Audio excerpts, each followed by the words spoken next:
jamono ku ko fekke war caa defa lu baax jamono looy sa gannaaw la.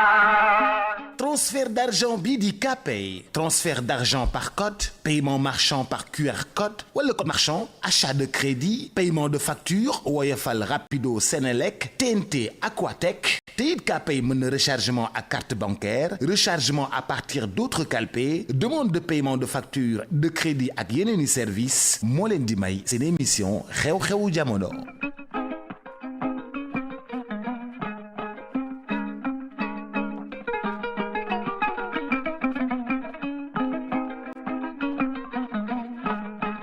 jamono ku ko fekke war caa defa lu baax jamono looy sa gannaaw la.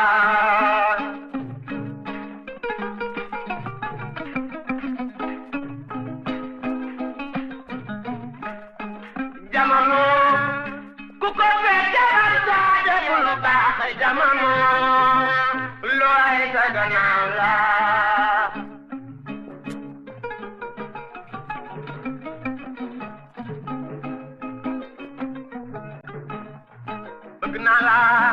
mbokk yeeg xaritu auditeurs yi salaamaaleykum ñoo ngi leen di nuyu kenn ku nekk ci sa tur ak sa sant boole ci di leen ziar di am mbégte di àndandoog yéen ci iRadio 90.3 ak ci ITV ngeen di mën a seetaan suñu waxtaan wi ci ITV canal 217 ci bouquet canal plus ak ci numéro 8 bu bouquet canal plus di nuyoo fépp ci réew mi fépp ci Sénégal ndax suñu fréquence yi yegg na fépp ci Sénégal di nuyu tey siyaare bu baax a baax Alaaji bu Fall. salaamaaleykum wa rahmatullah. Boubs maa ngi nuyu kilifa xale bi xam nga yéen waa 54% yi da ngeen xaw a doy waar. doo ñu may dara. nuyu ay kilifaam nañ ko bàyyi xel parce que xale yi léegi dañuy gaaw a déborder. di la nuyu auditeurs yeeg internautes yeeg téléspectateurs yi. samay soppe nag ma téye leen fukki loxo ñi si des nag ma jox leen catu bakkan. ay soppe rek nga fi am. loolu moom bu soobee yàlla di nga ko yàgg dégg. ay soppe rek nga fi am ma jot ay courrier yoo xam ne day tàkk te du fay.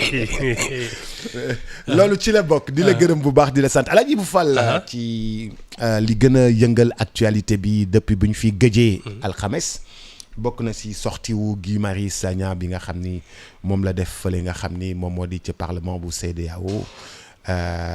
waxtaan doon wax ci li nga xam ni moo di nekkinu CEDEAO ak existence su CEDEAO ak ñàkk njëriñ bu CEDEAO ak na nga xam ni noonu la ñuy defee waaye na nga xam ni noonu la ko waxee tax na waa parlement ba yëpp mer fëgg seen dënn ne ko ni ngay waxee nii waroo ko waxee ak ñun te boo seetloo peut-être xëy na sax lu muy wax am na solo. Boubs man daal tant que wàcce fa tubéy bi daal il est encore dans son rôle bon xam nga parlement day am débat. Oui. Débat yu tànk sax il faut que les gens se disent les choses et je pense que il ne dit pas xam nga lan mooy firnde li muy wax les 3 pays de l'AES là qui sont partis. C'est ça. C'est que c'est finalement des populations exaspérées ndax insécurité ak yooyu ñëpp di nëppal un problème qui nous concerne tous parce que bés bu insécurité bi lawee ba kii dëkk yëpp ay tasandoo alors dañuy nekk parlement CEDEAO di naxante ba àddina di bëgg a tàkk suñu kaw. Moi je pense que de temps à autre le fou du village doit dire aux gens les choses crûment. Parce que si on continue comme ça, effectivement, on ne prendra jamais de vraies décisions. Il faut que des débats soient... Parce que l'affaire de l'AES, non. Si la CEDEAO, le Parlement de la CEDEAO, avait pris les bonnes décisions, il y a de l'insécurité dans la sous-région. Nous avons décidé qu'on monte une armée pour faire face. Hein? Les problèmes qu'on a aujourd'hui avec le Mali, le Niger et le Burkina n'existeraient pas. Et je pense que quelqu'un comme ça fait du... Bon, maintenant, nañu dimbali rek na takk tubéyam ba mu dëgër mais moom bu mu wàccee tubéyam loolu ay cité kër góor gi la woon policiers yi ñoo ko. ñeme na ko def foofu. man daal bu mu wàccee tubéyam. li si des lépp man d'accord naa ci. non mais. Il faut que les gens. Il y a une manière de parler au chef d'État. Oui, peut-être que non, c'est un parlementaire. Oui, mais Ibou am na immunité. C'est pas un diplomate, c'est un parlementaire. Ibou. Non. On frôle l'incident diplomatique. Non, ça peut Ibou, pas. tu peux pas parler de un président élu. Non. Un président élu, tu peux pas le manquer de respect comme ça. Si un Ivoirien parle comme ça de Bassirou Diomaye Faye, on n'est pas content, on n'est pas d'accord. Oui. Poups. Un parlementaire, c'est pour cela qu'ils ont une immunité. Comme on dit, la liberté d'expression ne s'use que si l'on ne s'en sert pas. S'il estime devoir leur dire des vérités indigestes, il a raison. Mais je ne dis pas de ne pas lui, dire... c'est pas un diplomate, c'est un parlementaire. Il parle au nom des populations. Il voyage avec un passeport diplomatique, donc c'est un diplomate. C'est un parlementaire. Doublé d'un diplomate. Non, mais attends, nous... Doublé d'un diplomate, il voyage avec un passeport diplomatique. Non, c'est pas la même fonction. Il a le droit de dire ce qu'il a à dire, mais dans le respect des autres, dans le respect, dans le respect des autres présidents. Et ces présidents ont été élus et bien élus dans leur pays. Je suis désolé, dans tous les pays du monde, les parlementaires sérieux et qui ne font pas dans la langue de bois, suñu waxee dañuy dem ba tegante dënn. C'est pas un diplomate. Le diplomate qui est envoyé par l'exécutif, qui parle au nom de l'État ak yooyu su ko neexee pour éviter les incidents. Le parlementaire africain qui va au parlement de la CEDEAO, il dit ce que les populations ressentent sans prendre de gants. C'est sa fonction. Un diplomate fait attention à rabibocher les relations. Un parlementaire pose les problèmes sur la table. Il a raison. Ibou waxuma ne il a pas raison de. Je te dis. dama ne Lamine wax dañ koy woddu. Non, tant que deful taati neen foofu man je suis d'accord, c'est un parlementaire. Il dit les choses comme il les ressent. Ibou wax dañ koy woddu. Mais il a le mandat du peuple. Ibou wax dañ koy woddu. Lui, il n'est pas nommé par il n'est pas nommé par un chef d'État. C'est un parlementaire, c'est-à-dire il a le mandat du peuple sénégalais qui lui dit tu vas parler au nom du Sénégal au Parlement. Mais c'est comme ça qu'on parle aux autres présidents au nom du Sénégal. En tout cas, il parle à des parlementaires. Ay moroomu député am lay waxal léegi ñoom nag ñoo gis seen bopp naan non pourquoi il parle de nos chefs d'État comme ça. Mais wax nañ dëgg Ibou. Mais attends, tu crois que tous les parlementaires représentent leur chef d'État? Non. Il y a des parlementaires de l'opposition parce que moom bi ñu koy def député il était député de l'opposition wala du loolu. Ok. Alors tous les parlementaires ne sont pas des envoyés de leur régime. Ibou man li ñuy wax ne war na ko wax waxuma ni waru ko wax de Ibou dama ni wax dañ koy wodd mu rafet. wax Ibou kaay ma wax la xam nga yow da ngay wax da ngay jël sa plume bind bu rafet ñu xam ni yow Ibou bind boo xam ni ku ko lire taf sa gémmiñ. waaw te pourtant bind bi rafet.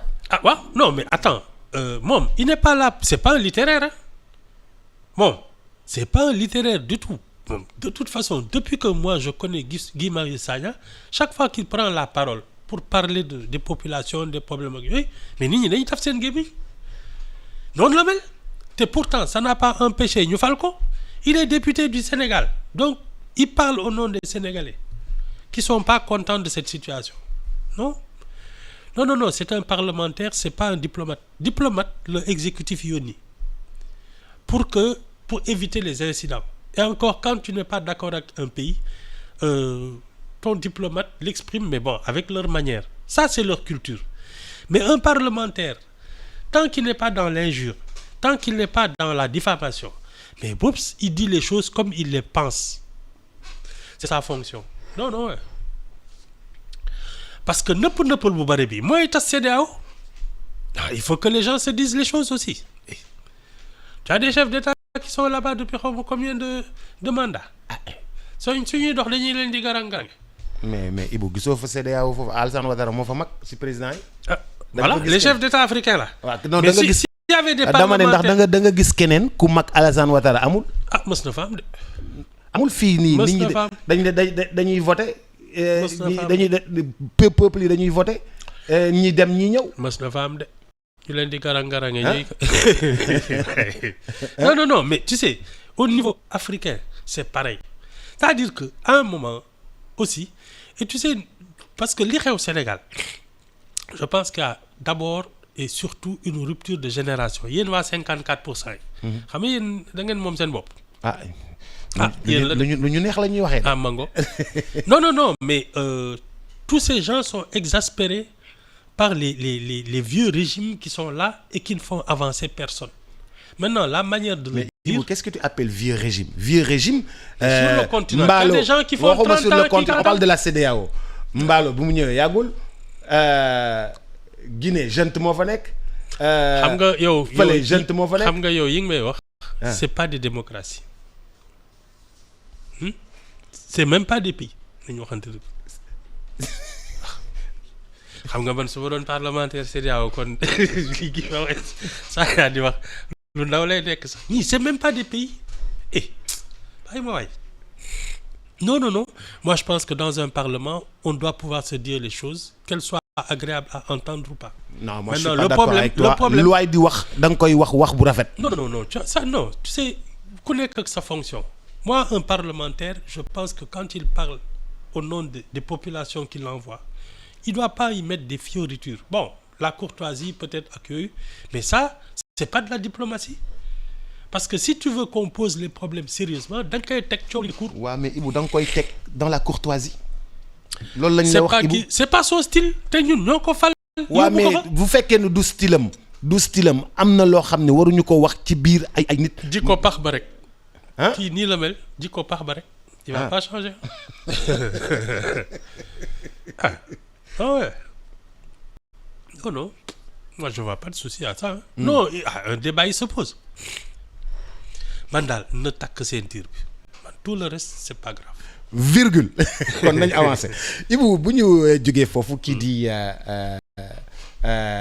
ñaar ci ñi nga xam ni ay directeur lañu dañuy cax di ñu xaw a tiital tuuti ku ci mel ni ki nekk CDC Keita nee na ñi caxatee réew mi wala bokk reddition des comptes wala bokk xaalisu réew mi dañ ko war a jëli waruñoo bàyyi lenn fenn lépp la ñu war a dem jëli am na lu mu xam Pape Alé Niang nee na nañu wax dëgg bi peuple bi am na lu mu xam dafa mel ni dafa am lu ñuy waajal de. Bon moi mon problème c'est que jusqu'à présent ces gens-là ils ne nous parlent pas de leur proposition d'avenir, de leur plan de développement. Ils ont l'air de tourner en rond depuis 100 jours. Parce que gis nga yii ngay wax nii et je le dis je le répète les histoires de il faut la reddition des comptes les audits les xawma lan ak lan ça ce sont les corps de contrôle de l'État. Il paraît que actuellement IGE ils sont dans des missions de vérification de 50 établissements publics. C'est leur travail. Maintenant, il y a aussi ce qu'on appelle la Cour des comptes. Il y a le pôle judiciaire et financier qui a remplacé la CREI. Mais eux, c'est leur fonction. Pape Alé Niang n'est ni auditeur ni rien du tout. Hein? Voilà. Fadilou Keita am na. xaw ma lu muy liggéey. am na non CDC la yore caisse de dépôt et consignation. Ouais, mais ça ne fait pas de toi un auditeur. Ah mais fekk na ci peut-être ci bureau am ak ci suuf si. mais lu bëri lu mu xam Boubs dans ce cas xam nga c'est quoi son truc. waxal wolof tuuti. su dee moom dafa ñëw fekk ñu luubal. loolu aajool mu koy wax ci kaw nañu def rapport bi teg ko ci bureau procureur ne defal sa liggéey. procureur def liggéeyam. je vois pas d'autre solution. léegi xam nga man lan laa gën a gëm. mooy képp ku ñëw ci nguur depuis toujours il y a des preuves il y a des ni ñuy koy waxee bouc émissaire. képp ku jël nguur. waaw dafa am ay da ngay am. da ngay am ñoo xam ne ñoom ngay tuumaal parce que da ngay ñëw temps bi ngay seet naka ngay lijjantee dëkk bi affaire bi jaxasoo gis seetlu nga ni ñaa ngi mer. soo leen bëggee expliquer ne xaalis amul wala yow xamoo foo mais sañoo leen ne man xaw ma fu ma jëmee réew mi maa ngi koy gëstu te comme nit ñi mënuñu xaar il faut nga mën a tuumaal ñetti nit wala ñeent ne leen ñii ñoo tax dëkk bi càng. dugal leen ci kaso bi ni ñu tàccu. voilà giif c'est ça comme Diouf avait dit dans sa prestation de serment, les Sénégalais sont fatigués. non kooku kii la. ñëpp Kéba Mbaye moo ko xool. les Sénégalais te sont fatigués. te moom bi mu koy wax bi mu koy wax. ah xam nga Senghor a ngi toog. waaw. xam nga 2 ou 3 mois auparavant. il y avait la nu mu tudd seen kiiw Cour suprême bi rentrée des cours et tribunaux. janoon ak Senghor musu ko ne les Sénégalais sont fatigués. 3 mois auparavant. il y avait la rentrée des cours et tribunaux Senghor a ngi janoon ak moom musu ko ne les Sénégalais sont fatigués. non c'est comme ça partout. Abdoulaye Wade bu mu ñëwee. il a fait la même chose. audit jàppoon nañu directeur général lu LONASE Soleil ak xawma lan COUD ak Soleil. Sada Ndiaye. Soleil jàpp nañu fi daal ay nit. def ci kaso bi. après ñu génnee ñu ci bëri on les a blanchis. ñu rallier non et puis am na ñoo xam ne dañ leen blanchir. ba pare ñu rallier PDS ils ont fait 1 an de prison. ba pare ñu rallier PDS. voilà c'est ça. Macky Sall a fait la même chose moom Karim Wade la ci jot a denc. donc ñii ils vont vers ça. ils vont vers trouver 2-3 boucs émissaires ne ñii ñoo lekk dëkk bi en attendant ñoom ñu ñuy wax fan lañ jëm réew mi je trouve que c'est un peu facile.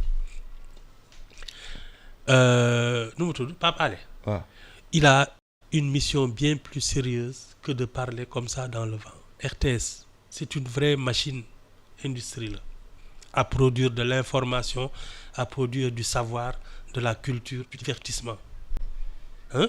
Relever le niveau de culture des Sénégalais, c'est sa mission. Def ay débat ay documentaire ak yooyu nga xam ne les Sénégalais là qui ne comprennent plus rien à rien commencer am tuuti culture. Voilà, c'est ça sa mission. Pas de lancer des trucs en disant oui dëkk bi il faut ñu wax dëgg mais moom c'est lui qui tient la RTS. Il a les moyens de nous dire la vérité, de nous rendre plus intelligents. L'obscurantisme là, il a l'outil principal pour le combattre. Pour ñëpp yeew. Il n'a qu'à faire son travail, c'est tout. Mais gars dafa mel dañuy cax de. Non, man c'est comme ça. Hein. C'est comme ça. Bon. Il y a des choses à venir.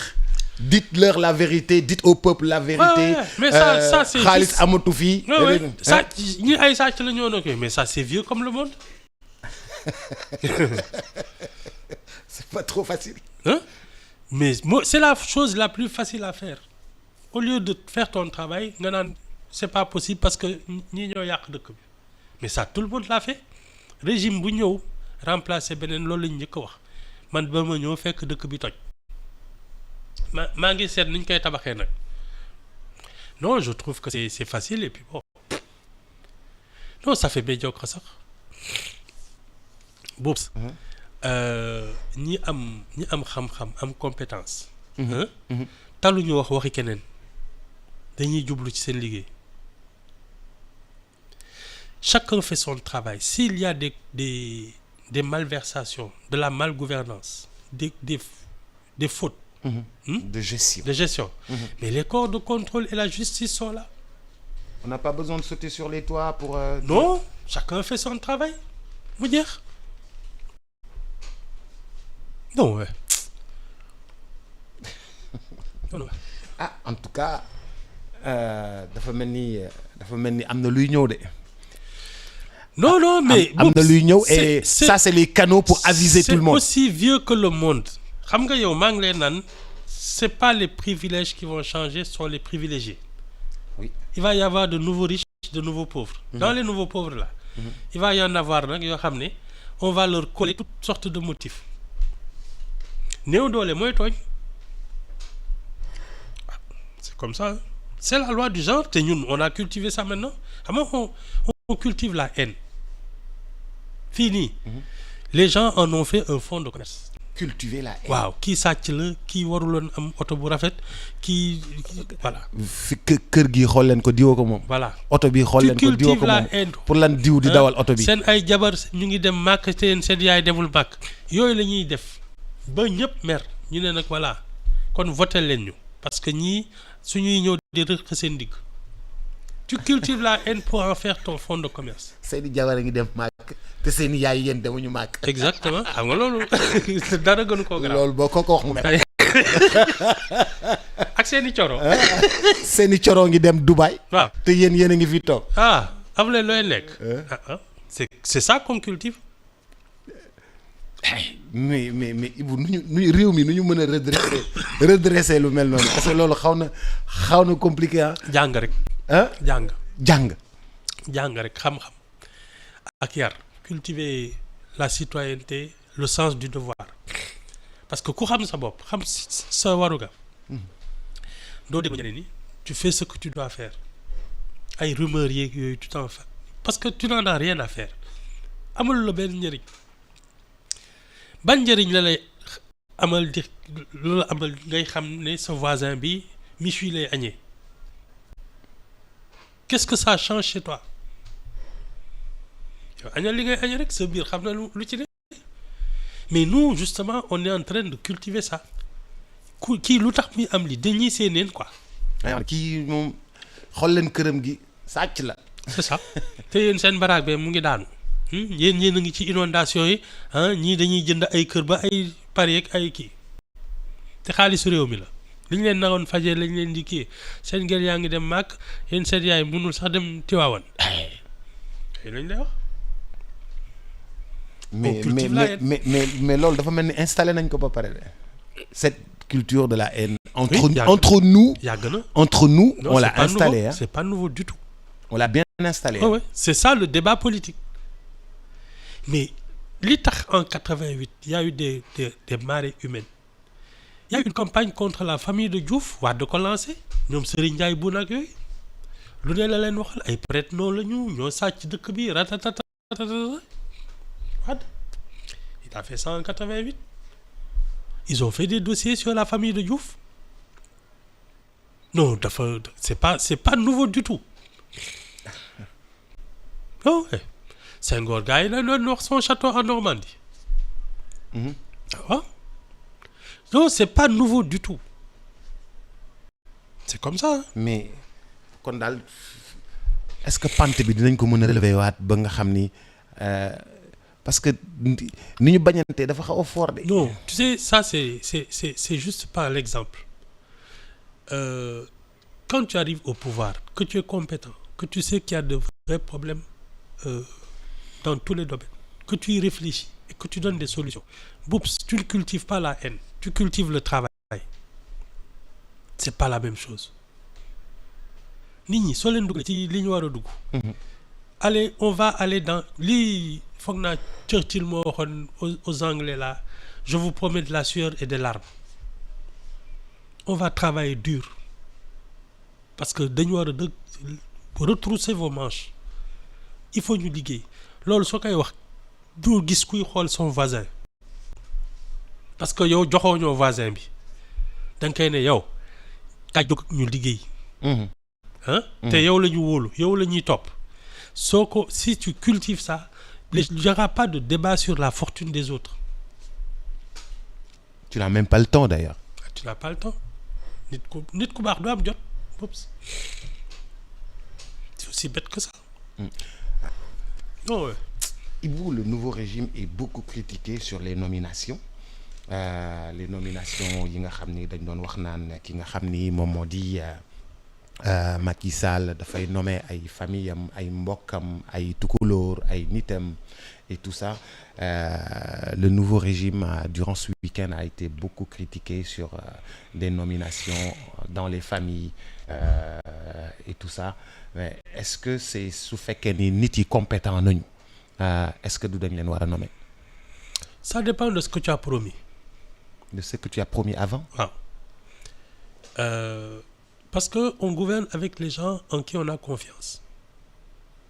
On gouverne avec des gens. Ça c'est vraiment. Gouverner ak ñi nga wóolu. waaw ñi nga wóolu mais loolu mooy vraiment quand on parle de ministère ak yooyu. Pour le reste aussi c'est un problème d'architecture institutionnelle et de gouvernance parce que su dee ñun les modes de nomination au poste intermédiaire procèdent par avancement promotion interne wax du am parce que da ngay am dossier mu am benn commission bu koy consulter ni kii kat il est mieux noté kii la ñuy def direction bi xam nga loolu werante amul parce que ça c'est comme tous les castings il y a des cabinets chercheurs de tête ak yooyu si tu as un service qui est chargé de sélectionner les postes de direction de noter les fonctionnaires et de nommer au poste wax ji du dem fenn. mais Ibou fii foofu gis ñu noter fonctionnaire. non loolu la ñu digaale woon ñii. loolu la ñu digaale woon ce qu'ils font c'est comme tout le monde faisait am nga ay mbokk yàgg ngeen xooslu comme on dit vous êtes aux affaires vous partagez les privilèges c'est humain c'est sénégalais mais il n'avait pas dit ça c'est ça le problème d'abord il ne l'avait pas dit ensuite je pense que dans une république qui fonctionne un état normal il faut que les mécanismes soient aveugles c'est-à-dire amul bii parti nga bokk non say compétence sa rigueur sa ponctualité sa probité moo lay may nga avancer ba yegg si ci poste de direction yi maintenant les gens quand ils veulent gouverner ils peuvent choisir des ministres qui ont la même idéologie la même vision waxuma la yaa ma neex ça aussi c'est un autre problème mais on est loin de tout ça ñii ci loolu la ñu yaroo sont des gamins xam nga ay xale lañu. ñan ay gamins lañu. ñii toog nii. waaw yéen waa 54% yi. waaw ñun waa 54%. waaw ay xale ngeen. et donc yéen depuis 74 70 78 mais ils ont assisté à quoi. loolu la ñu yàgg gis ñoom. voilà c'est ça. ils ont baigné dans ça donc xamuñu leneen mais ñun poups même dans nos relations familiales on fonctionne comme ça. Ouais, mais Ibou on attendait une rupture dans tout ça c'est ça le truc. rupture yow lan laa la fi wax bi yëfi tàmbale ñii bi ñuy doog a toog lan laa la wax. nga ne ma rupture du am. jeex na. ah mais Ibou. kon kay pare ci rek. mais Ibou c'est trop flagrant on attendait un peu tuuti sax tuuti. mais ils sont nés dans ça. Boups dafa mel ni yow tey nga juddu ñu ngénte la rey xar imam bi tufli ci sa kii ak yooyu ñu yar nga dal alxuraan kii ak yooyu nga dem ba nekk mag naan leen man léegi juif laa duma musulman juif laa loolu mos nga ko gis tout bien c'est pareil. Ils ont grandi dans ça. L'école leur a enseigné ça, l'actualité leur a enseigné ça. Leur cercle famille leur enseigne ça. dof lu ba fawlu fii rek ba bañ ñu ci boole. mais ku toog tamit da ngay fexe sa doom sa mbokk sa cousin sa jarbaat sa gendre sa beau-frère sa belle-sœur. soo ko mënee ñëpp ñëw ci biir ministère. soo ko mënee. boo ko mënee def ko. waaw mais xam nga les gens nag ils n'ont pas les ministres là. Ouais. Ils n'ont pas tous les pouvoirs. Ah si. Non, c'est le président qui décide. Nii. Tu peux pas faire ce que tu veux, toi aussi. Ay renseignements généraux yooyu non. Et puis de temps en temps président bi ci boppam moo leen ne nommel ma diw à tel endroit mënoo ci dara. yow soo sañoon yow kenn yaay nommé. mais ça ne marche pas comme ça le premier ministre am na ñu bëgg a caser le président am na ñu bëgg a caser xam nga nag soo njëkkee yow boroom ndékki bi da ngay tëddaat tu es obligé de faire avec non ils n'ont pas tous les pouvoirs ils peuvent pas faire n'importe quoi parce que y a une hiérarchie c'est le président qui fait ce qu'il veut actuellement nee nañu le premier ministre aussi mooy président donc ñoom ñaar daal ñooy def li mu leen neexee mais les ministres là ils n'ont pas ce pouvoir un simple conseiller à la présidence a plus de pouvoir qu'un ministre le pouvoir est à la présidence.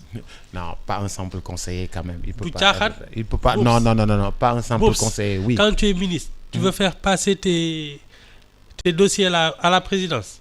Conseiller bi ngay waxal. soo ko neexalul Ibou, ça devrait pas se passer comme ça. Normalement, da nga war a am indi say dossier mu dem ci président directement. Mais en général, le président donne le dossier à son conseil. Par exemple, si tu es le ministre de l'Éducation, tu as un dossier sur l'éducation. Président bi il peut pas consulter tous les dossiers. Il a des conseillers pour ça. ñu defal ko note. waaw su conseiller bi ne lii muy wax dara taxawu ci dossier bi dee na c'est comme ça de noonu lay fonctionner. Le pouvoir est à la présidence. su Mary Teuw Niane bëggul. Dossier bi du yegg si sax. du sax yegg. mukk du yegg mooy filtre bi su dee lii moom du bu mu ci yegg si du yegg si comment non le pouvoir est à la présidence. Les gens font semblant ni rek kii yooyu xoogaliku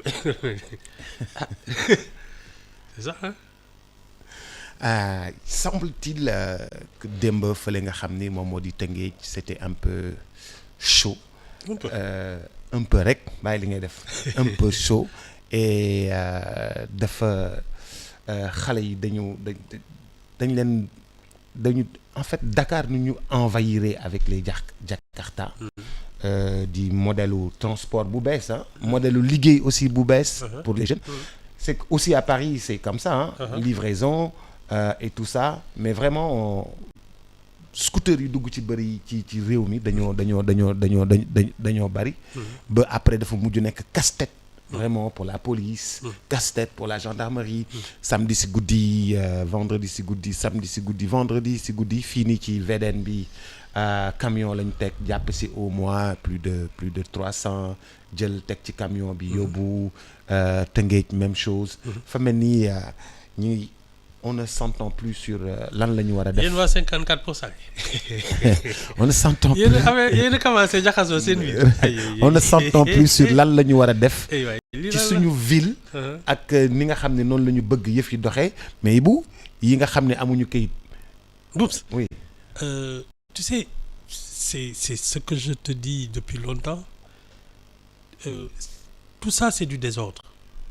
Boubs quand chaque chose est à sa place chaque personne dans sa fonction werante du am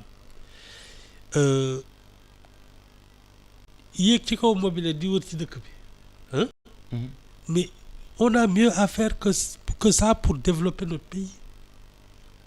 Mais Ibou, si tu as des jeunes qui ne travaillent pas qui ont trouvé le salut te yóbbante yi dëkk bi bëri embouteillage na xaar rek dëkk bi bëri embouteillage nga trouver le salut chaque jour nga am 10 000 chaque jour muy 300 000 am na ay fonctionnaires yoo xam 300 000 la ñu am. yaa leen tane waaw dans un pays normal. Bien organisé. gos yi ak seen doole. ils peuvent gagner 3 millions par mois. Et si nous aujourd'hui on passe notre temps à dire oui nous sommes pauvres nañu wàññi njëg yeeg yooyu. Donc, quand tu gagnes 300 000 par mois, tu es un homme heureux. Mais c'est qu'on n'a rien compris à la vie. Gossi nii ñii ñoo naroon nekk ay gentleman farmer. ay gentleman farmer boo déggee gentleman farmer mooy nga fermier. bu réussir ci biir fermam. bay ba ni ar. di dawal 4x4. di dawal 4x4 yore ay toolam. Mais bien sûr. ndax suuf saa ngi ne gaañ. te dañ ko soxla. On a besoin de manger. àddina bi dafa soxla lekk. ñun on a des terres arables cultivables. On a des jeunes. On a de l'eau. On se regroupe tous en ville pour conduire des mobylettes. C'est ça. C'est le désordre. Les carrières de l'artisanat, des arts, de la culture, des sports, de l'agriculture, de l'élevage, de la pêche. Je te dis, nous sommes un pays qui doit faire importer de la main-d'œuvre. Importer de la main-d'œuvre laay bañ a dégg. Le tourisme ak yooyu. nii waa seen dëkk yooyu ngeen di dem temps yi. ay Qatar ak yooyu. waaw ñii importer dans la sous-région. ñun c'était ça notre fonction xam nga je te dis toujours nous sommes pas un pays africain nous sommes un pays en Afrique ñun ñoo waroon nekk dëkk boo xam ne les voisins là dañuy xëccu di ñëw. di ñaan visa. pour trouver du travail, être mieux payé que chez eux, être mieux entretenu, parce que nous sommes dans une démocratie stable. Hein? Nous avons 800 kilomètres de plage. Hein? Des terres cultivables. mais Ibou koo fi jox nee nañ kii koo fi jox suuf ci wetu géej gi ñu ne la kenn warul laal suuf si géej gi. Non, mais tout ça c'est le désordre. ñu war a joxe ay hôtel ñu ne fii. Non, tout ça c'est le désordre. Parce que si toutes les décisions que l'on prend sont prises de manière officielle et légale, légitime surtout. Parce que tu peux prendre une décision légale et qui n'est pas légitime. Parce qu'on considère que qui li ko attribué yelloo ko. Am loolu problème la. Hein? Même si tu as tous les papiers, on dit mais toi tu ne devrais pas. Parce que yow dëkkoo ci dëkk bi. Tu es même pas sénégalais. Ça c'est un problème. mais les gens viennent investir. Hop, avec la façon d'investir, tu peux investir en Chine, mais ça fait pas de toi un propriétaire. Ah mais les gens viennent investir. Mais c'est ce que tu proposes aux investisseurs. Parce que si l'investisseur sait que son argent est en sécurité, qu'il va gagner de l'argent, que aucun de ses droits ne sera remis en cause et qu'il va faire du profit, mais il n'a pas besoin d'autre chose. Il n'a pas besoin qu'on vienne lui dire dimbali ñu. Il n'a pas besoin de dire si je ne suis pas propriétaire des terres, je n'investis pas. S'il sait que c'est garanti, il met son argent dans une république qui garantit ses droits. Mais boops looloo gën a wóor jënd suuf. Mën nga jënd suuf. ba pare. Le lendemain ñu ne la suuf si jaay nañ ko keneen. Donc moomoo dara. Ça veut dire que organiser wuñu. Si toi, tes investissements sont traçables et tu es sûr que fi nga dugal sa xaalis, on respectera tes droits. C'est un état de droit. C'est une démocratie. L'État assure sa continuité. Tu n'as pas besoin d'être propriétaire. Tu es investisseur. Tu mets ton argent, il est en sécurité et tu fais du profit. Parce que ñoom li leen intéressé, c'est faire du profit. C'est pas étraîner des titres fonciers. Hein? C'est ça le problème. Nous, on ne propose rien aux gens à part on vous donne du sable. Non.